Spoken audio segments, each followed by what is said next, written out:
3, 2, 1, and we're live. So we just wait for a few more people to join us. This is our very first session of AMA, Ask Me Anything, with Simon Dixon, who you see on the screen right now. Okay, let me do a brief intro. Firstly, this is the first Ask Me Anything session we've done, the first live thing we've done on our YouTube channel.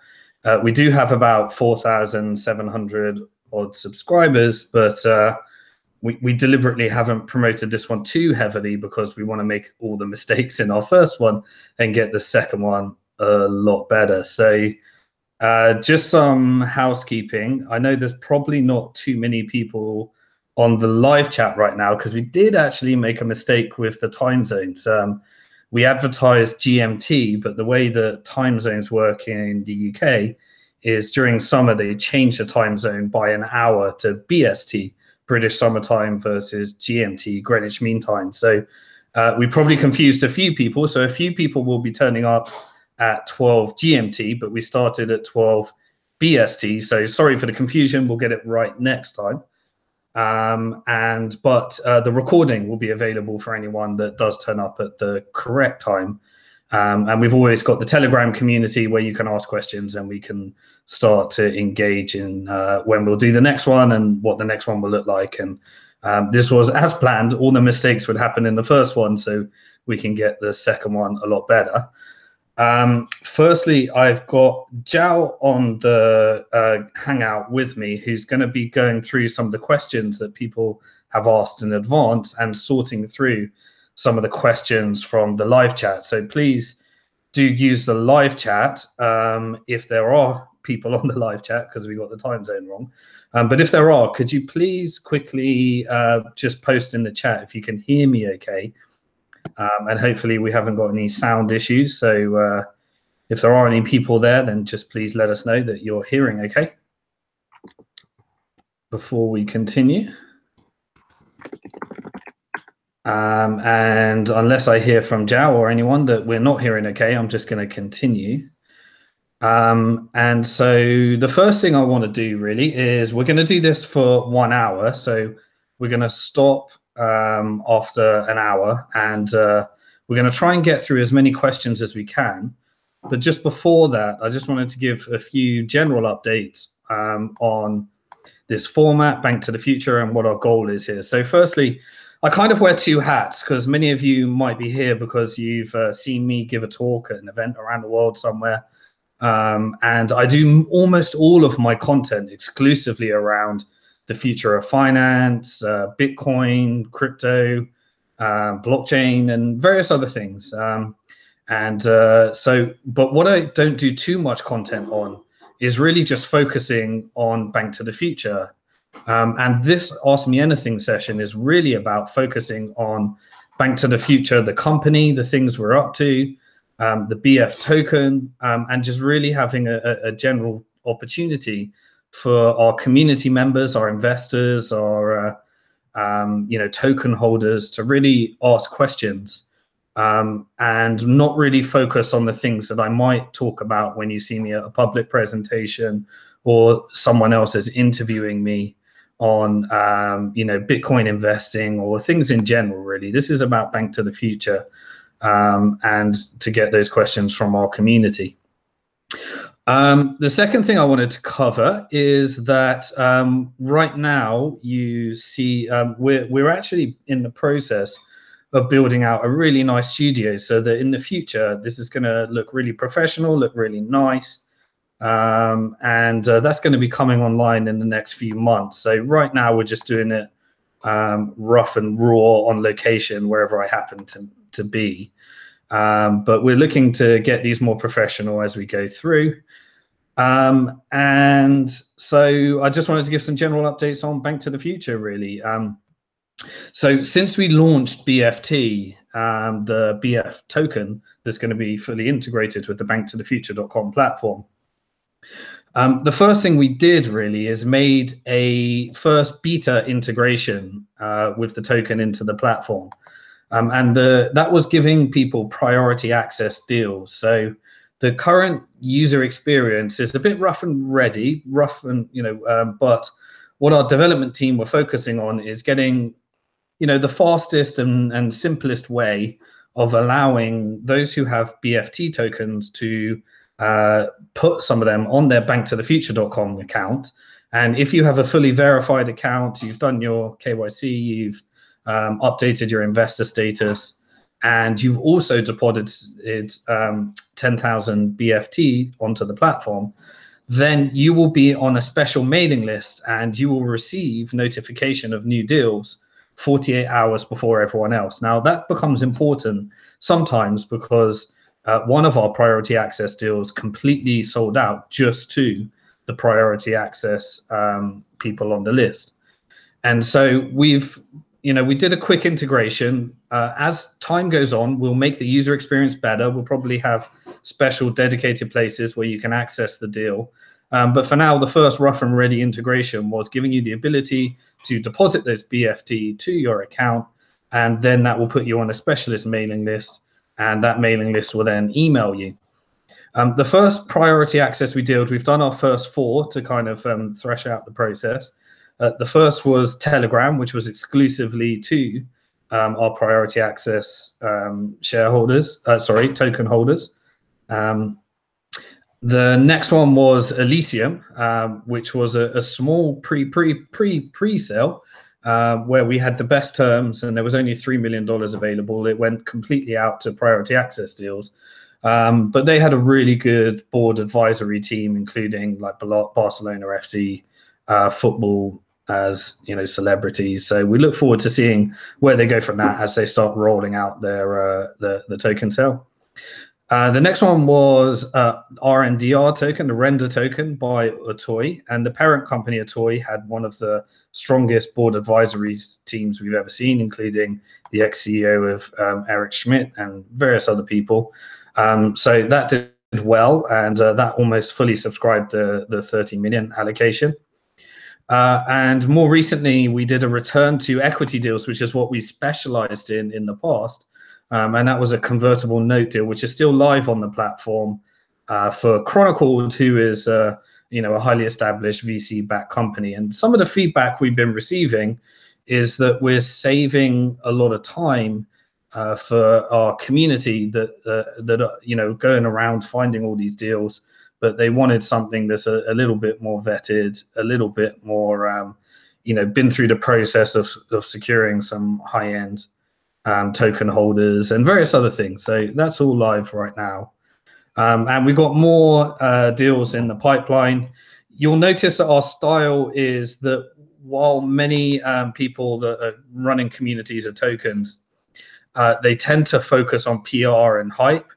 Our policy has always been we'd rather not announce something until it is actually ready and live. And so what we tend to do is try to surprise our community with things that are actually 100% guaranteed to actually be happening, as opposed to giving lots of announcements about things that might happen and then have delays. And this was one of the challenges we had with the token sale, is that the traditional format of a token sale is you have to give a roadmap. Well, our roadmap always changes based upon the community, because we're not just building a product that might exist in the future. We've got an existing community that give us constant feedback, and we adjust our roadmap based upon what's most important to our actual users, clients, investors, and token holders. So you'll notice that we don't really, focus too much on announcing things that are about to come, as opposed to making sure that we've actually executed so that we don't disappoint. It's always been our policy. With that in mind, some of the things that have been happening behind the scenes is that we've been focusing really a lot on scaling our tech team. Now, we'll be making some announcements in the future once that's actually done, but we've been bringing on a lot more people to our tech team to ensure that we can deliver, all of the technology that we're really planning on doing over the next few years. At a faster pace than what we've traditionally done. But you have to remember, when you bring in new technology team, it doesn't mean things get faster. it means there's a big onboarding process and things get slower initially, but then you get faster as they actually become more competent and integrated with the rest of the team. With that in mind, we also have been focusing now that we've found some really great people to join the tech team, once we make some further announcements as things become more concrete. We're also aware that we are understaffed in our customer service side. We're aware that support tickets are not being answered to the highest standard in terms of speed at the moment. And so the next focus is really on bringing on new people into customer service so that we can improve that, because it's something really important to us. But it's just we've got to bring in some more people, and that will definitely be our focus in the weeks ahead. So with that in mind, I think, Zhao, should we go to some of the questions that were actually asked in anticipation of this session? And then we can really get through as many of those as we can, and then feel free to continue asking more in the live chat, and we'll see if we can make it more dynamic to those who are actually on the chat, even though we got the time zones a bit wrong. Yeah, I can see there's quite a few questions coming in on the live stream. So thank you, keep them coming in. The first question that we have is from a person called Edmund, and that is, BFT seems to be behind its roadmap. Any idea when BFT will achieve things on its roadmap? Okay, so this kind of relates to what we said in the beginning. The challenge with the token sale is you have to commit to a roadmap, but we always adjust our roadmap based upon what's most important to the maximum number of users, which is different to someone, I guess, building a product where they try and plan the roadmap and there's no customers that distract them away from their planned roadmap. But the platform is live, it's growing, we're adjusting to our customers. We are in production with our wallets. We are in production with our exchange. But one of the reasons that we tend not to give many updates on that, as I said, is because we only like to announce things once we're 100% sure. And the challenge with our business is we've always done things to the best of our ability in compliance with international financial law. So because we've always, we forecasted that securities law would become important in the future of this market, because we were built as a securities business, as an equity business.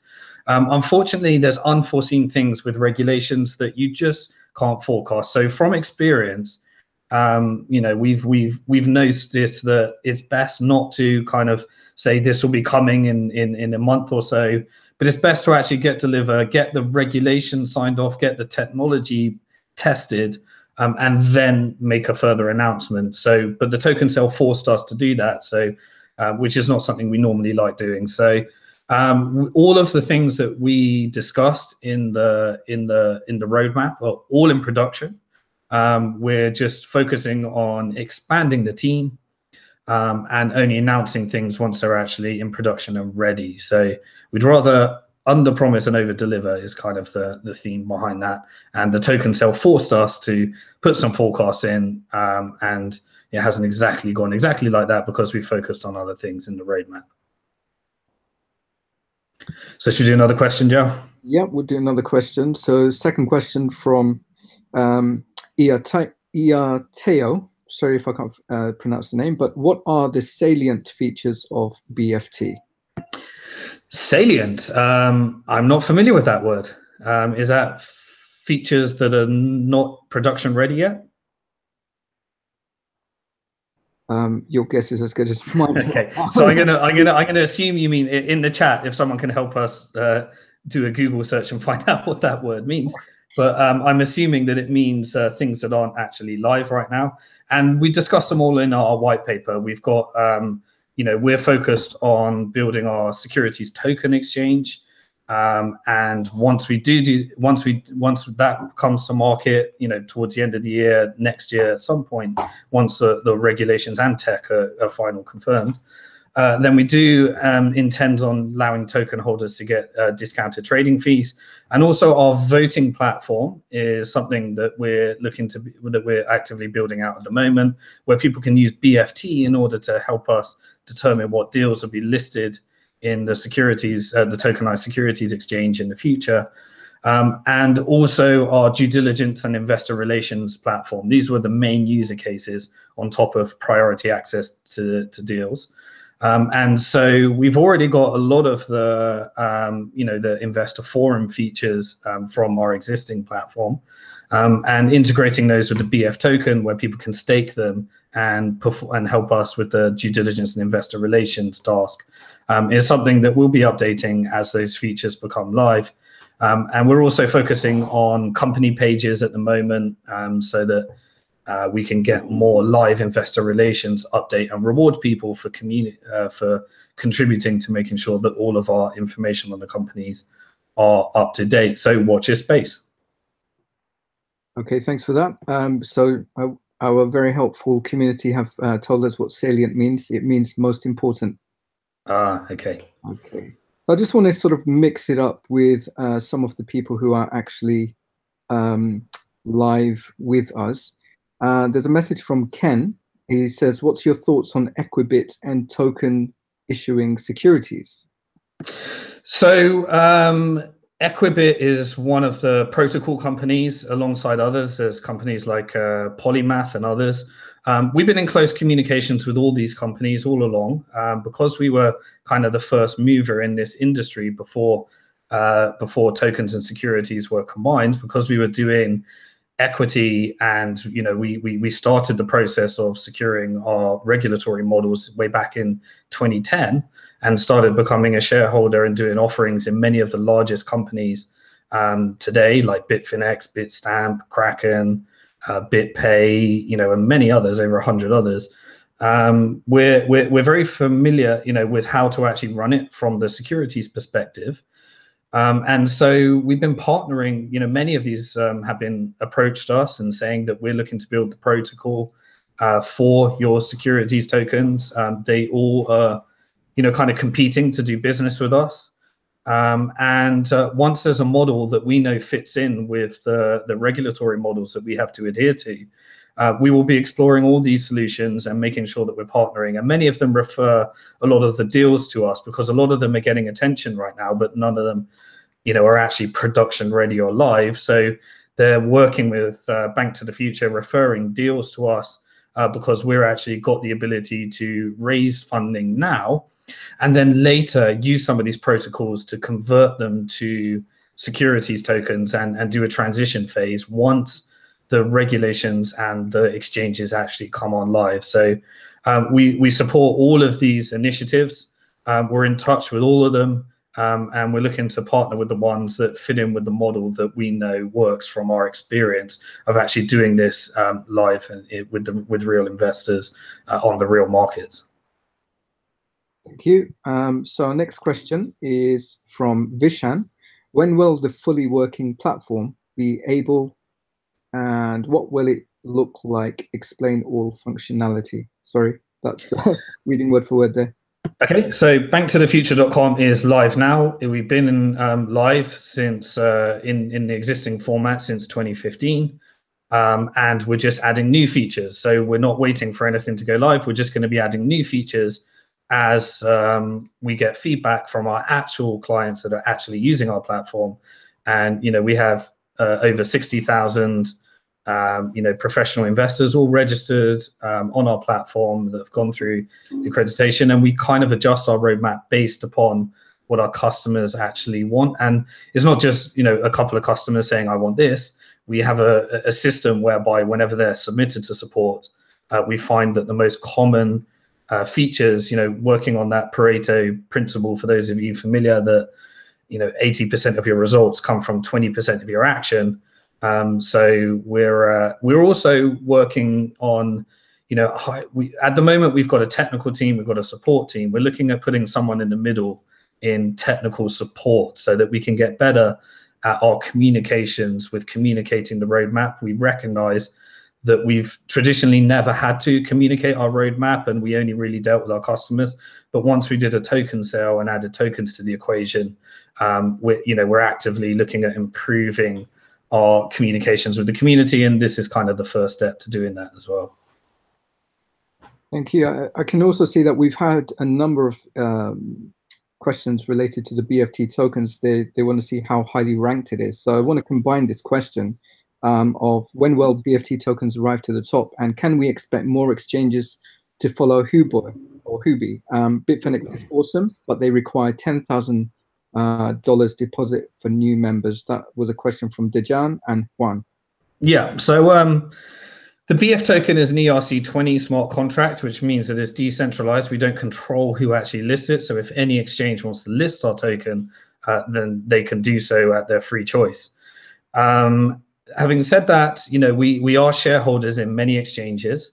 So through our platform, we're shareholders in Bitfinex, Bitstamp, Kraken, UnoCoin, CoinSecure, Bitso, BitPayzer, Shapeshift, and many others. And we've got some future ones coming through as well. And so we are approached all the time, but we do tell them that, you're welcome to do with it as you wish. It is a decentralized token. It's not something that we actually control. And many of them have expressed that they will be listing those things. So we're not really focused solely on that.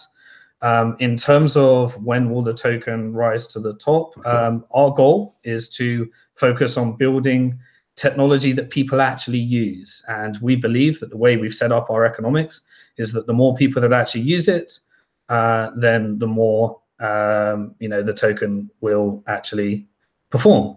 But we don't control that. It's a completely market-driven decision. The price is determined by people buying and selling. Our job is to build great technology. When we originally launched the token, we're now, I believe, we've moved up to the top 100.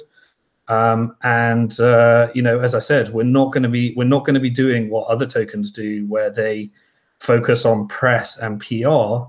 We're going to be focused on real users, real user cases, and actually building the use of the token. And we believe organically that will happen. And you can see that, I think, in the token performance so far. There's not been these like huge spikes and dumps of speculators. It's been slow, organic, growth followed by corrections, followed by growth, followed by corrections. And throughout the bear market, it's been a consistent performer. We cannot guarantee, we cannot comment. It's just literally up to the market what happens to the token from here. Thank you. The questions are coming in very, very fast right now with the live community. But there's one question that we had, and it's related to the securities market, tokenized securities. So Emil asks, what benefits will be available to community members with the launch of the tokenized securities marketplace? So the main thing we're looking at focusing on, the initial user case is, we think, discounted trading fees for those that want to trade these securities tokens. And we welcome your feedback on other things that you would like to see. So if you'd like to see more benefits, then we have the rewards pool, and we can look and see what we can do on the centralized platform to benefit those that own the decentralized token. So really give us your feedback, give us your suggestions, but we think discounted trading fees. Other ideas that were floated by us is when people are doing offerings on Bank to the Future, the earlier they purchase their tokens or invest in an equity deal, the more they're rewarded with some kind of token. So we can incentivize those in early participation. But we also want to be aware that we're not looking at creating, a frenzy like many people. Like you'll notice that with our token sale, we tried to do it as fair as possible. The pre-sale had the same terms as the public sale in terms of price. And we're always, trying to create, trying our best to create markets that are doing things in a fair way. We sometimes get that wrong, so we welcome your feedback in what we can do there. Okay, great. We have one question from the live audience. One's related to the ICO. This one's from Young Jun Brandon Kim. Are the ICO provided by BFT with more chance for success compared with other ICO opportunities out there? And how do you qualify the ICO? Are you planning to suggest more ICO over and over again? So Bank to the Future did one initial token offering, and that is complete. the pre-sale was fully subscribed within 15 hours, and the public sale was subscribed to within 2 minutes and 17 seconds. We do not have any more tokens that we will be selling, so now it's on a market where people, the only way to buy them is from somebody else willing to sell, and the only way to sell them is from somebody else willing to buy. And that is purely market driven from here. And in terms of forecasts and performance and anything like that, unfortunately, we just don't comment. This is about creating a token that people can use. And we want to drive as much utility to the token so that people can use it more. That's kind of our goals of what we're focused on. Thank you. So we just had a reminder in the group audience regarding the latest news, which was announced in relation to Keystone Capital. So John writes, I am a US investor with Keystone Capital no longer involved with Bank to the Future. Will you soon have another equity? Will you soon have another entity to represent US investors? So good question. And unfortunately, I can't give you the whole answer because I'm under NDA, but I can give you the history. The history is we are a shareholder in Keystone Capital and Kiak, the parent company. And they're going through a change that requires change in shareholders. But I can't really tell you more. Unfortunately, because I'm under NDA, you can just look for further announcements with regards to that. There's a very interesting scenario that's happening in the US right now, and that is that although we have a process that's compliant for both, most of the clients that want to raise finance on our platform are fearful of taking on US investors because of the uncertainty in the US market.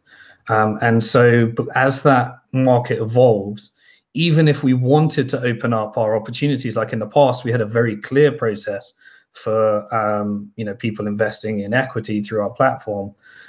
With the recent challenges in regulations, unfortunately, the US is becoming a very unpopular place for the companies that raise funding through our platform to take investors from that jurisdiction out of fear of the consequences based upon the government's policies at the moment. So it is really at the moment market driven that a lot of the companies just don't want the liability of US investors. Now, I appreciate that that's not what you want to hear as somebody resident in the US, but unfortunately, these are governmental decisions, and these are all going to be really unwind based upon what the regulators and what the government in the US do from here. And so really, we have a process, but the companies on our platform are really not too keen to utilize that process based upon the current regulations in the US. So unfortunately, I can't give you a great answer until the news is more public and we can state what happened there. So we'll leave it there. Thanks for that, Simon. I think I want to share with you one question from the audience right now. H3 asks, are you able to nail down even a quarter when we are likely to see liquidity via an exchange on the platform? It has been frustrating not being able to sell with buyers ready to go within the platform. Yeah, so there's two parts to that question. There's securities tokens and there's equity from existing investors on the platform. We actively have in our roadmap that we are firstly and primarily working on the ability for companies to hold equity so that people can transfer between individuals and companies, because that's been one of the most popular requests on the platform. Once we've got that, we then have been working on the regulatory model that allows people to sell their shares between users and between companies. But we didn't want to release that until the company feature was live. So we've kind of put together an order of events. But unfortunately, while it's again, there's those regulatory questions. So once we built the process, we have to get it signed off from a compliance perspective.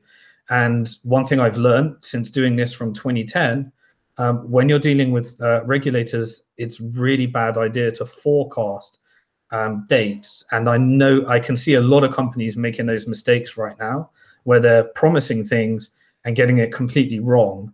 And we feel that these types of mistakes, where you overpromise and underdeliver, are the types of things that will ruin our slow and steady growth that we have been experiencing in both our token and our company. And that has kind of led us to this fast growth that we're going through right now, that's leading us to expand our team. So as much as I'd like to commit to something, if I commit to something, I might disappoint. And my job is not to disappoint. My job is to deliver. Thank you. Okay, so we got Nick, who asks a question: when will the secondary market go live? So same question. The secondary market is, even in these questions, we know that it's an important thing, and it's also worth noticing. It's worth distinguishing between the fact that we've got lots of buyers and sellers on our platform that qualify to trade their equity deals with each other. The secondary market is not the same thing as the tokenized securities market. These are two different things that we're working in, that are in our roadmap. We anticipate that the secondary market will go live before the securities token market, but we both have teams working on those, both from a compliance and technological perspective. Thank you. So we got a question from Oliver: how do you intend to create value for the BF token? I think we covered that one, so I think that's a repeat question. But the answer is, we'll add all the user cases that we've got in our roadmap. We intend to continue with these user cases, and believe that whichever of those user cases become most popular will drive utility in the token. Okay, so we've got a question from Cameron: how much will BnkToTheFuture earn from a trade on the security exchange? How many companies want to list on BnkToTheFuture Securities Exchange? And how safe will my security tokens be? Could someone hack or steal my computer and sell them? Okay, can we take those one at a time, because I forgot them all? So we do the first one, Joe. All right, so how much will BnkToTheFuture earn from a trade on the security exchange? First question. Okay, so we haven't actually defined our business model yet in terms of what fees will be, but we anticipate they'll be cheaper than the primary offerings, because we think there'll be more frequency of trades there. And once we've automated the legal process, but it kind of hinges upon how much of the legal process we can automate, because with private equity transferring between shareholder to shareholder, while we set up the model in a really lean way with the SPV to SPV, changing the shareholder in the SPV, we made the model right to be able to facilitate that, which gives us opportunities that many platforms might not have. The cost is really dependent upon how automated the legal process is right now. So right now, if we did a share sale and transfer, you've got a big legal bill, because that can only be done by a lawyer, ensuring that it's in compliance with the articles and all the challenges there, as well as securities laws, as well as getting that right. So the process that we're going through right now is trying to drive that cost down by making sure that we can standardize a lot of that process, but we haven't actually announced a fee yet. What was the second part of that question? Second part of the question is, how many companies want to list on BnkToTheFuture Securities Exchange? We are inundated with applications. As the only live platform that can do the primary offerings right now, compliant with securities laws, you can imagine we're getting approximately 30 applications every day. We've had to expand the team in order to process those applications, and it was one of the main reasons why we actually wanted to engage the community and reward the community and build that due diligence platform, so that we could get support in increasing our times in terms of reviewing these applications and involving the community and voting on those things. We have no shortage of deals. We have approximately a 1% acceptance rate from application to a deal that we actually work with. So we really do go, while we get a lot of applications, we're making sure that we're only going for the ones that we think we would personally invest in and that our investors would like to actually invest in. In terms of securities, the market is wide open right now. They're all looking for solutions. As I said, we're partnering with many of the people that are making noise in this area in terms of securities tokens.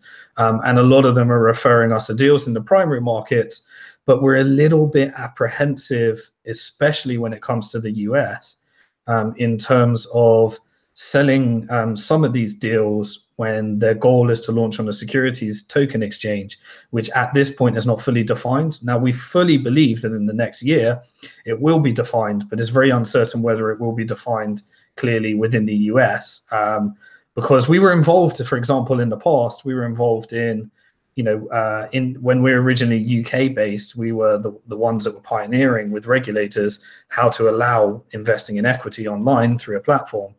And later, a couple of years later, US copied that and they created, some legislation called the Jobs Act, and it took about 4 years for them to actually update those. So you cannot, and for 4 years, everyone was saying, "Yep, coming soon. We're going to have this on our platform," and we really don't want to second guess those things. So the demand is absolutely huge. If we're doing, if we're not including US in, US investors in that, then we've got a nice process that goes faster. But as soon as you involve the US in that, it does slow things down quite a lot. So these are some of the things we're going through, and we don't necessarily need to get the full solution from day one. You can gradually expand it out. But the demand is huge. We're getting a lot of those applications. We're seeing the deals, and things are being referred to us. We're just not the type of people that make lots of press releases about not too much. The third part of that question? Yeah, the third one is security question. How safe will my security tokens be? Could someone hack or steal my computer and sell them? So the model with securities tokens is actually, while we can never be 100%, because any, Bitcoin and cryptocurrency was designed to give you the ability to own your own tokens and your own assets, and that was the whole point of it. But with securities tokens, you're dealing with a white listing process in order to ensure it complies with some of the securities laws and other laws that apply to the trade of securities. So because you have an additional layer of white listing, you do, in effect, you lose some of the decentralized properties, but you gain some of the centralized benefits, which is that you're less likely to get hacked if you give custody to somebody else, because there's additional layers of whitelisting that need to be hacked and a degree of centralization. And the way that we're looking to build this model is we're in production with the wallet.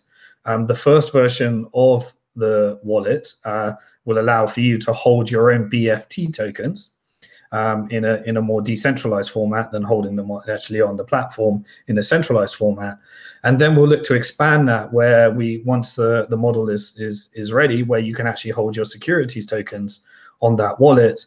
But it's, the hacking challenge exists anytime you give up custody of your own tokens with any exchange, no matter what, while we implement as many operational and security procedures as we can.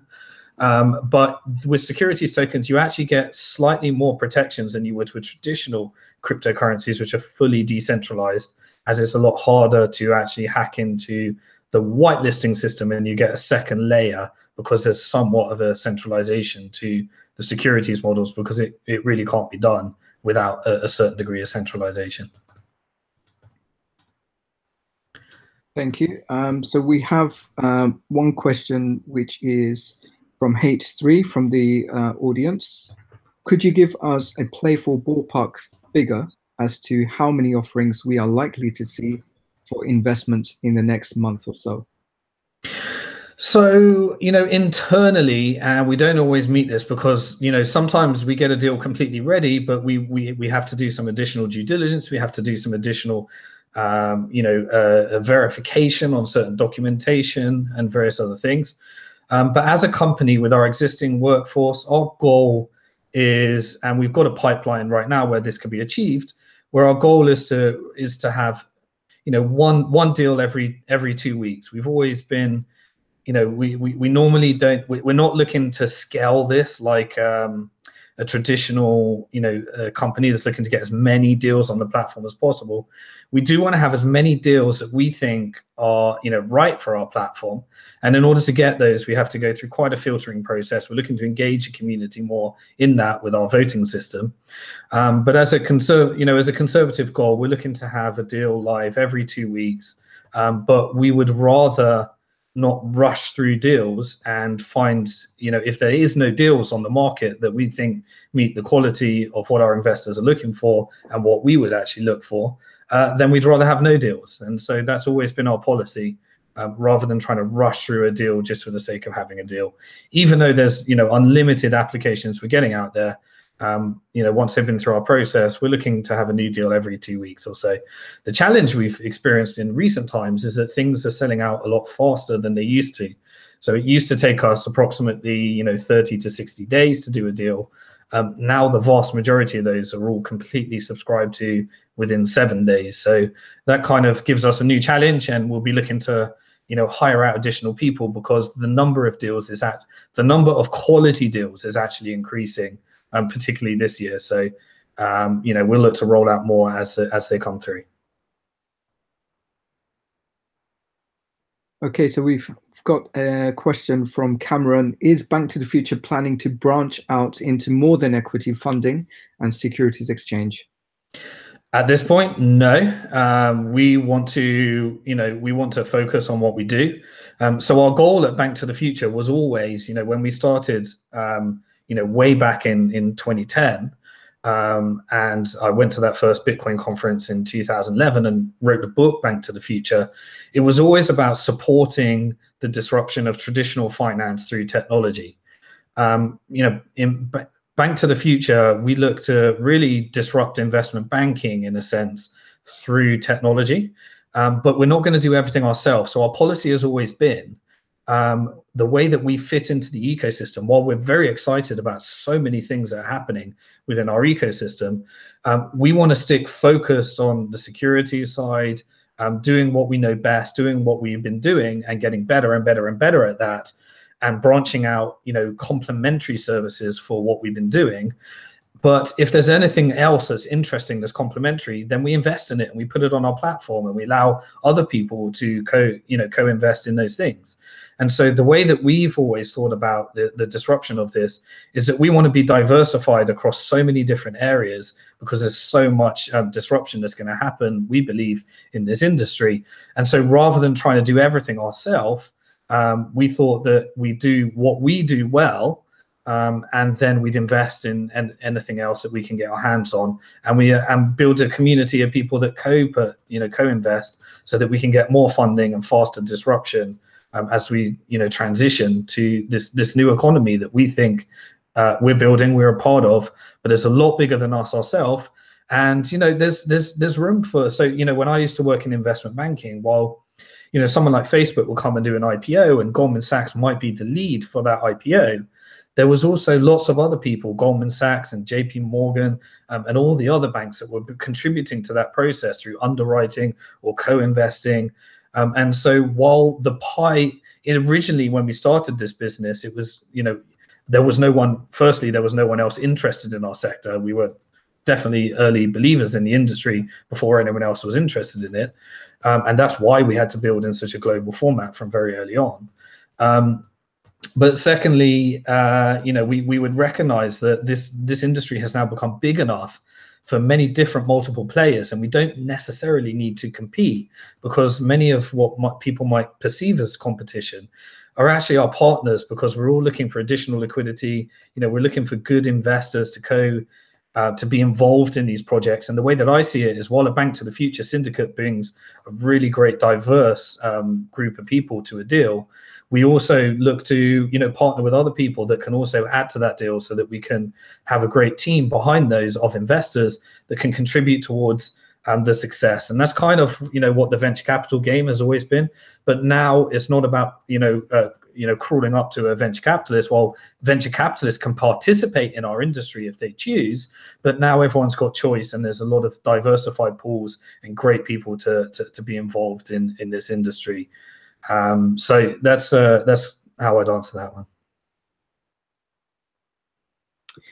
Okay, we have So we've got 15 minutes left, Jao. So we're 15 minutes of we've got questions. lots of questions coming in from the live group, but also balancing out with questions that were given to us prior to the live event. So we've got a long, fairly longish question, if I may read it out and maybe just answer one of them. Daniel asks, locking up BFT tokens gives me access to certain area and privilege that I need to look into further, admittedly. But is there a limit to the amount I can lock up? 100,000 tokens, for example. Does this get me any extra discounts or bonus when I'm deploying capital as an investor in your portfolio? Okay, so the beta version of the BF token user case for qualifying investors was that if you deposit 10,000 BFT on our platform, you will get 48 hours priority notification for all deals that come through. And we've got some, really like the next few deals, while we're not sure exactly when they will sign off, but we've got some which we believe will be, highly anticipated and highly oversubscribed coming through. But at the moment, that is our beta first user case. There is no benefit, and we wouldn't want you or ask you, you can if you choose, but we wouldn't want you to deposit more than 10,000 BFT on the platform. We'd rather you hold those in your own wallet, because at the moment, there is no additional benefit to depositing more than 10,000 BFT on the platform.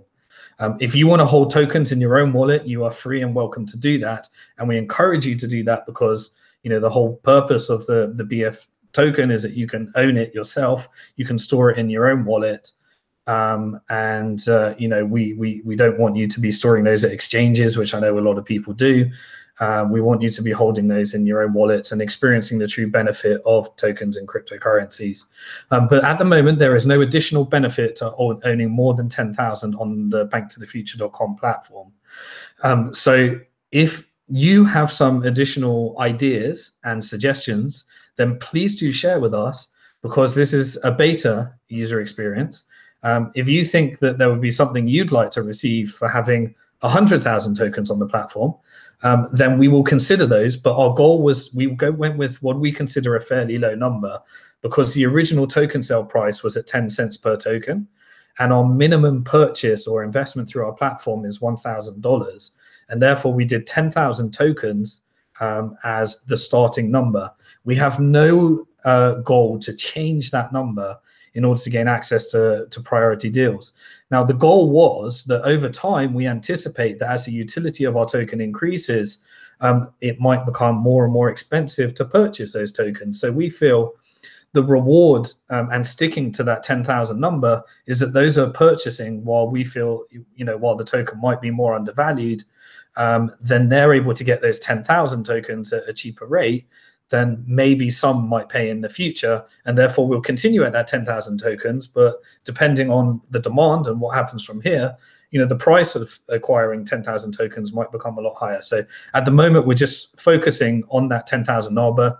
It's a bit of an arbitrary number, like why is Bitcoin 21 million? It is. But the 10,000 is our arbitrary number that we've come up with as a result of the minimum investment being 1,000 and the original price of the token being 10 cents. So we created 10,000 tokens, but obviously those 10,000 tokens have become more expensive. And we think it rewards the people that are involved in the community earlier if this all goes as it looks like it might be going. Okay, we got a question from Edmund, who's live in the audience, who asks, the roadmap seems to be behind schedule. Any revamp on the roadmap? And the second question, any ideas on Asia expansion? Edmund's from Asia, and the market for the deals are relatively huge there. Yeah.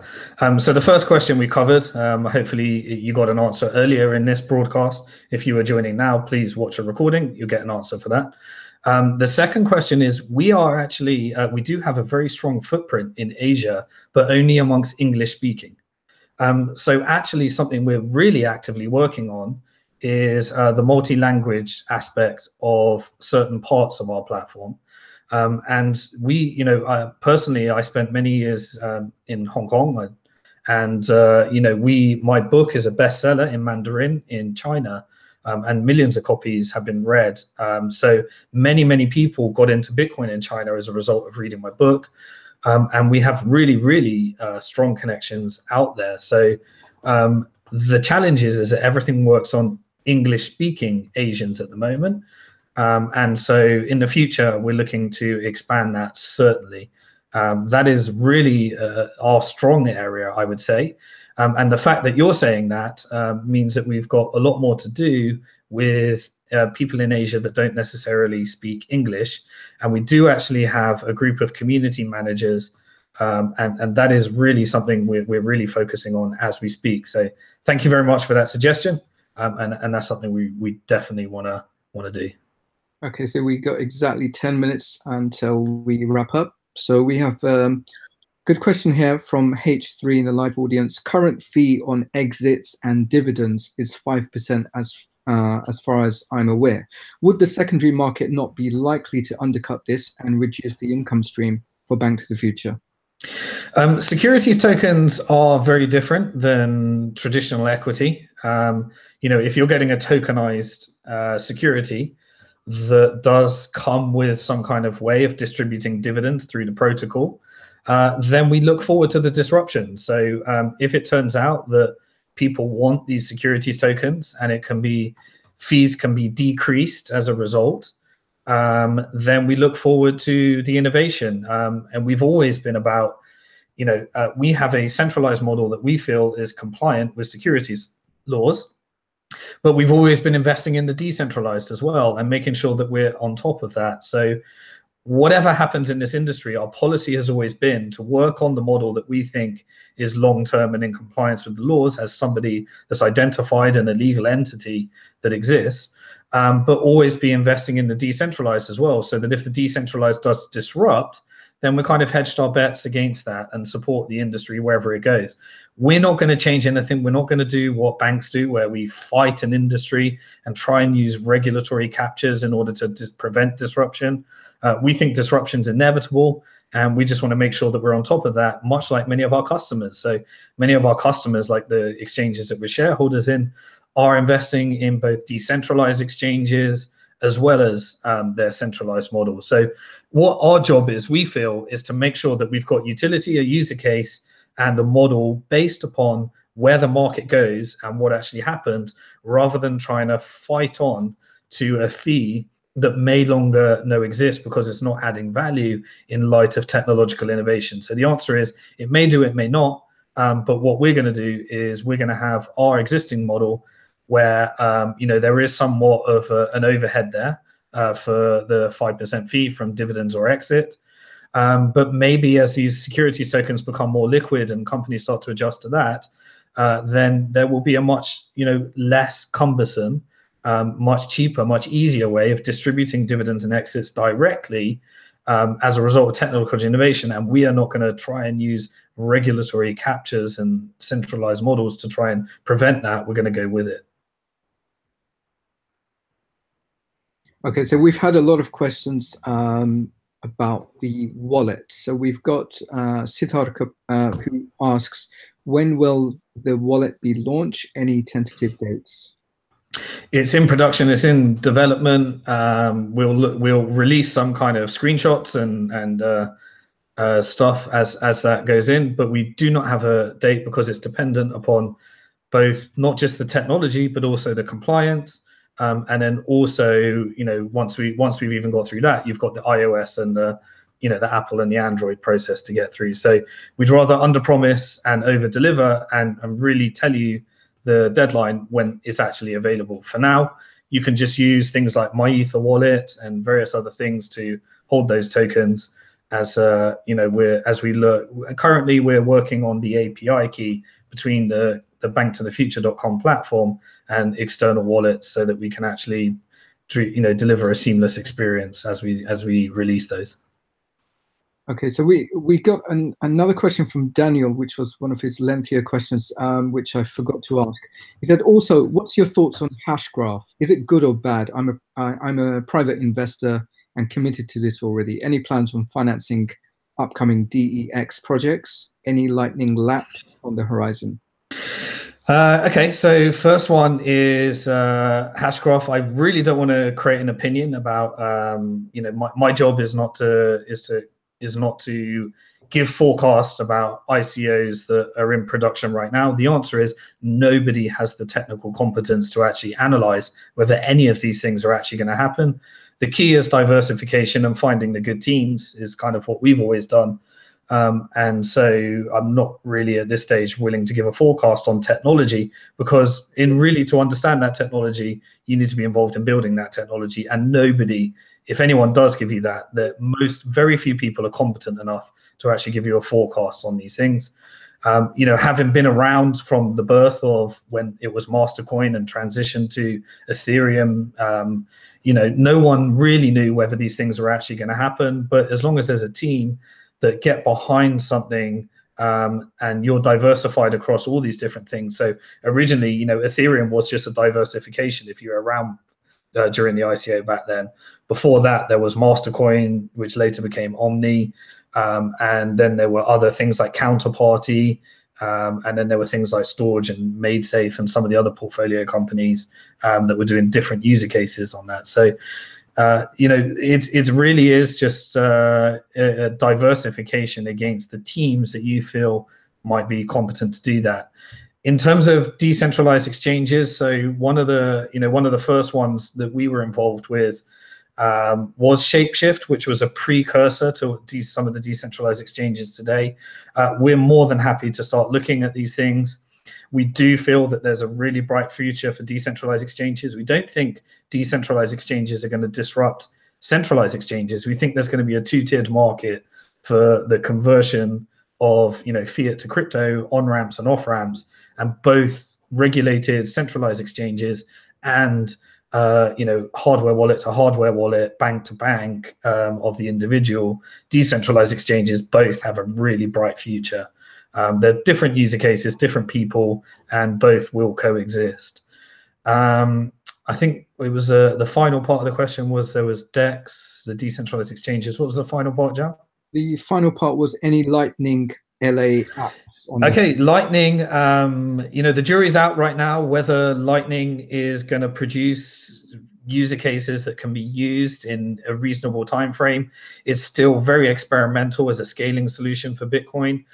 We do have one deal that we can announce, and the reason we can announce it is because we're already shareholders in the company. And that's K.im by Kim.com's deal technology, and that is actually an application for content sharing that is actually built upon a Lightning channel as well as other technology. And we're actively working with them at the moment to try and get their token sale out. And that will be something that can be done as a priority access deal for those that have BF tokens, and will be done through the BnkToTheFuture.com platform. And so that is something we can state, but they are still not ready to actually make the announcements yet. But that's our first Lightning application that we've got coming through, and we're really excited to see where that goes. Okay, Simon, it is 1 o'clock. We've got 3 minutes left, but just as a bit of a favor to the audiences who thought that the scheduled time was now around 12 GMT, we got the times mixed up. Are you happy to stick around for another 10 minutes? All right, well, let's do till 10 past because it was our error. And maybe we can figure out if after this chat, once we stop, if they go to the Telegram group, maybe we can figure out some kind of format for trying to get their questions answered as a result of our mess up. Well, we've got a lot of questions coming in, and we really thank all the audience participants right now. Kevin, who's part of the audience, has written, in a recent interview with Andy Hoffman, you mentioned that there is a double-digit growth in blockchain crypto-related jobs. What roles are these, and how can one prepare to be competitive in them? I think that's a slight tangent from the subject we'd like to talk about, because if you probably weren't there at the beginning, but what I did say is that I give a lot of content around the industry in general without any kind of discussion around Bank to the Future in general. goal of this Ask Me Anything was really to cover Bank to the Future related topics. But I will give you something, and that is that, you know, all of the deals listed on our platform, one of the major bottlenecks is hiring. The entire industry is really challenged with trying to find great staff. So it really is an incredibly interesting growth industry. And I know that most customers' complaints around our service, as well as our client services that we've invested in, are normally around support, around not being able to get effective communication in time, not being able to deal with support. And the reason is because it's very challenging to find technically competent support people that understand enough about the technology to actually deliver good answers and good customer support. It's a real bottleneck. We're seeing it across the industry, across all the exchanges. We're experiencing it ourselves, and we just need lots and lots of great people that from lots of different areas in marketing, in customer service, in technology, and particularly development, that are looking to be involved in this industry, learn this new technology. And so it really is a great opportunity for people to be, you know, if you're looking for new careers and new jobs, you know, we're looking for mainly customer service at the moment. We've done a pretty aggressive recruitment drive in technology side. You know, the various different areas, and a lot of our customers are looking for people. So this is a fast-growing industry with a lot of job opportunities in a time when people are trying to go through big change and losing their jobs in other industries. Okay, we have, I think if there's room for 2 more questions, then I'd love to get them in. One is about the BFT. What do you think of the potential price of BFT in 1 year? And this is a question from Brandon. Yeah, I mean, I would love to speculate on that, but it would be highly irresponsible for me to do that, because unfortunately, as somebody in the industry, I've learned over time that price forecasting is something that is not a responsible thing for somebody in you know, in the industry to actually do, because the cold hard reality is people need to be comfortable with their own decisions. People need to be involved in the communities and really just find which teams they trust in this industry, because almost all of the value in tokens is a result of the team that are actually driving these things. And you know, a good team can really take a really bad idea and turn it into a good idea, but a bad team can't take a good idea and execute at all. So it's really the strength of the team. And it's irresponsible for me to actually give any kind of price forecast, because people will listen and they will make financial decisions as a result of that.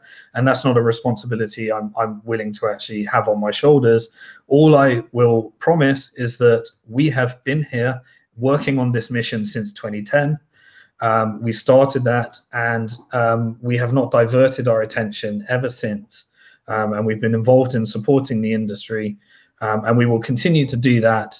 And you know, our goal is to drive as much utility for our ecosystem, and based upon more and more people wanting to be involved and more utility, we feel that that will be supported with people wanting to be involved in the token. Okay, one final question, if I may. This is from Sengyun, who writes, when do you think the cryptocurrency is going to be adding to the real world mechanism? So that's a quite nice place to actually close. I assume they're talking about the market in general. Firstly, with regards to BFT token, we've created our first user case. We have many more that we would like to come through. And because we have a live platform, we can be innovative in that and actually react to what customers actually want. In terms of cryptocurrency in general, I believe that we are already at the start of mainstream.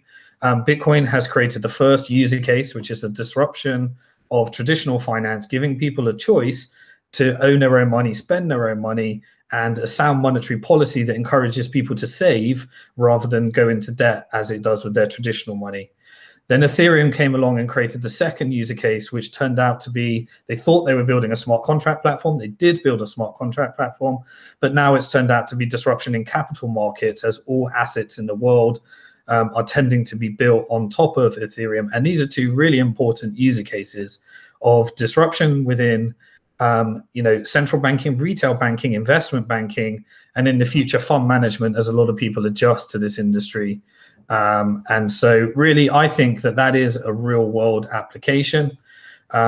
Whether we get things like, under lots of political uncertainty, we tend to get more user cases where more and more people find reasons to be involved in the crypto industry, and the benefits of owning their own money and assets, spending their own money and assets, and having monetary policies that are based upon sound principles, depending on what you're actually being involved in. And many, many people are tackling these different user cases. So I believe that we are already at a great user case of being an exit to the traditional financial system. And then more and more people will find ways to do that. And at Bank to the Future, we will be investing in more and more and providing more and more deals of people that are building applications that one step at a time add more and more user cases, more and more people, more and more reasons for people to get involved in the technology, until eventually we reach the phase where people are just involved in this industry without maybe even knowing that they're involved in this industry, because entrepreneurs are creating such great solutions as this technology evolves. We're at the very birth of it. It's still the very beginning. We believe that this is a multi-trillion-dollar market in terms of the entire sector. And at Bank to the Future, we've always been involved in, we believe that the future of finance looks very different from the past, and we will continue to be involved. So I think that's a good place to close. We look forward to if you can head over to the Telegram group, give us your feedback on what we've stated. Yes, we messed up the time for those of you who are joining right now, because we got the British summer time zone and the Greenwich Mean Time time zone wrong. But this was the beta first version, and we can figure out what we can do to try and find another way to answer some of those questions in another session. We look forward to your feedback. And Jao, thank you for filtering through those questions, and thoroughly enjoyed it. Thank you. So I think